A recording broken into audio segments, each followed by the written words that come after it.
So what if the most bizarre, the most bewildering things a person in a psychotic state might say, what if it wasn't just random nonsense from a broken brain?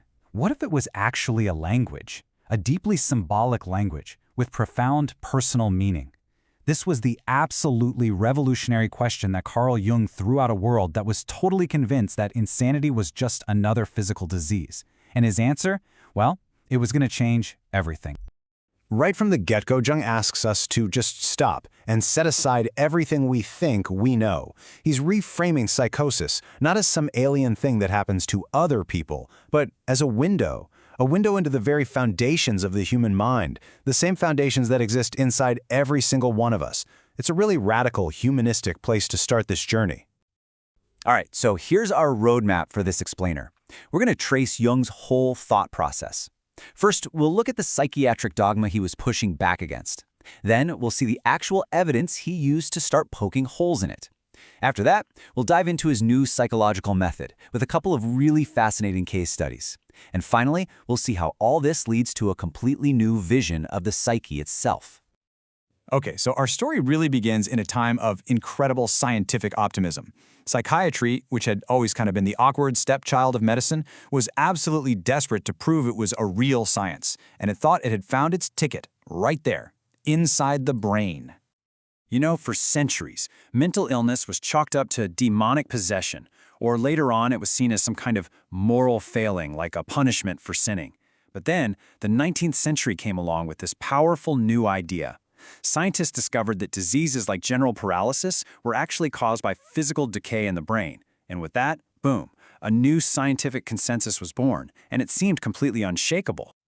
And this right here became the central creed, the absolute dogma of modern psychiatry.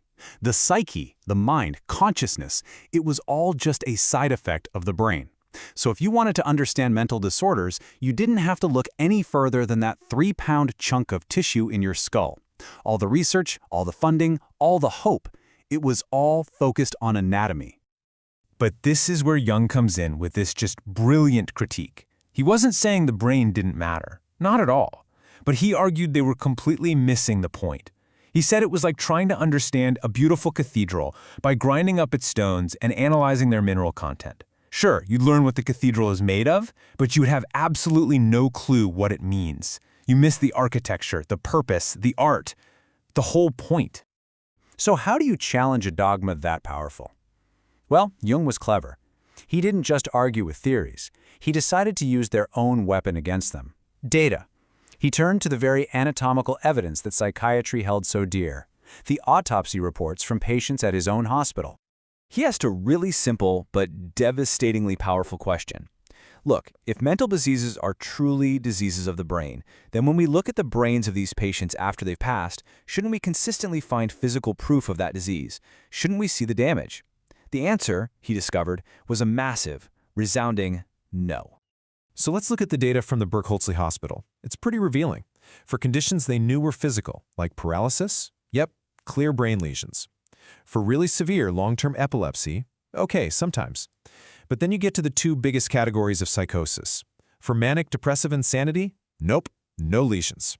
And for dementia praecox, what we'd now call schizophrenia, which was almost half the patients, well, actual brain lesions were, and this is Jung's own phrase, practically non-existent.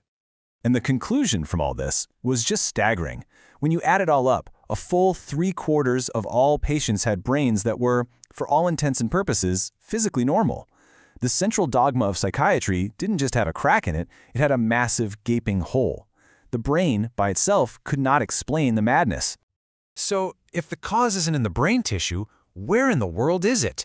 Jung said it's in the psychology. It's in the person's life story. And the best way to understand his method is to just see it in action, with a case study like this one, of a 32-year-old cook.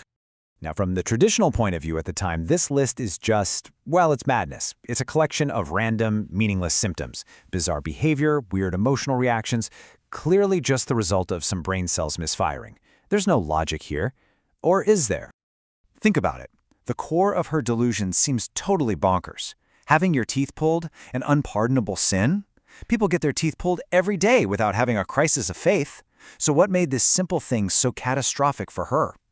The answer wasn't in her brain chemistry. It was in her secrets. And there it is. That's the key that unlocks the whole thing. Years before, this seemingly respectable woman had a child out of wedlock, a secret she carried with this immense burden of shame. And now, she was about to get married and was trapped in this impossible dilemma. Does she tell her fiancé and risk losing everything, or does she keep the secret and live a lie for the rest of her life? This explains the psychological mechanism perfectly. She couldn't consciously face the real source of her guilt, her great sin. So her psyche did something clever. It displaced all of that terrifying emotional energy onto something else, something smaller and kind of random, like getting her teeth pulled. Suddenly, the anxiety attacks aren't so random, are they? They're the terror of her secret bubbling up. The delusions aren't meaningless. They're a symbolic cry for help about an unbearable life problem. Okay, so that method works for a relatively straightforward case. But what about the really complex ones? Jung showed that even the most unintelligible word salad you hear in Psychosis can be decoded if you just learn to listen for metaphor instead of literal truth. This is just incredible. This patient, a dressmaker, had been in an asylum for over 2 decades, speaking what everyone thought was complete gibberish. But when Jung actually sat and listened, a stunning logic started to appear. Her statements weren't literal claims. They were incredibly sophisticated metaphors. When she said, "I am Socrates," she meant, like Socrates, I've been unjustly accused and locked up. When she said, "I am the Lorelei," she was making a poetic reference to a famous song that starts with the line, "I know not what it means," a perfect description of how everyone reacted to her. And you see that her entire delusional world, which she called the banknote monopoly, wasn't just chaos. It was a coherent, creative, and tragic system. It was this elaborate fantasy of wish fulfillment that her mind had constructed to make up for the crushing poverty and powerlessness of her real life. It was her psyche's desperate attempt to build a new world where she finally had everything she lacked in this one. Discoveries like these pushed Jung to develop a much more sophisticated way of understanding psychology. He realized we had to go beyond just asking, why did this happen, and start asking, what is this trying to achieve? So Jung basically lays out 2 fundamental ways of looking at the mind. The first is what he calls retrospective, or analytical reductive. This is the classic Freudian approach.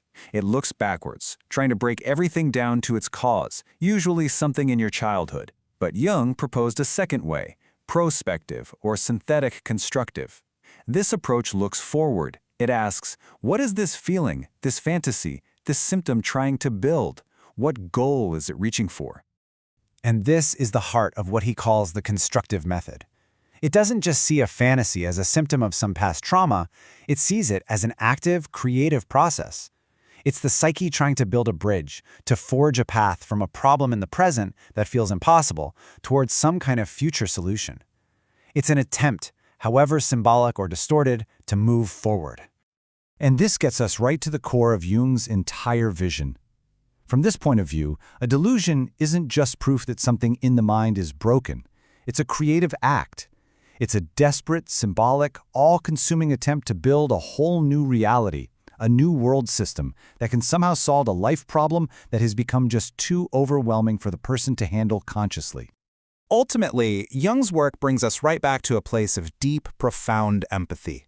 He argued that if we're just willing to look past the craziness and really try to understand the human secrets of his patients, we find that madness isn't random at all. It has a system. And that system is a reaction to fundamental human problems, problems of love and guilt, powerlessness and meaning, that are, in his own words, in no wise foreign to ourselves. They are our problems too.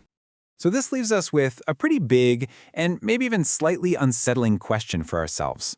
If even the most extreme states of mind have a purpose, a creative impulse, a method in their madness, then what about our own, more everyday inner worlds? What are your own dreams trying to tell you? Your daydreams? Those strange moods or seemingly unreasonable feelings you get? What bridges are they trying to build into your future?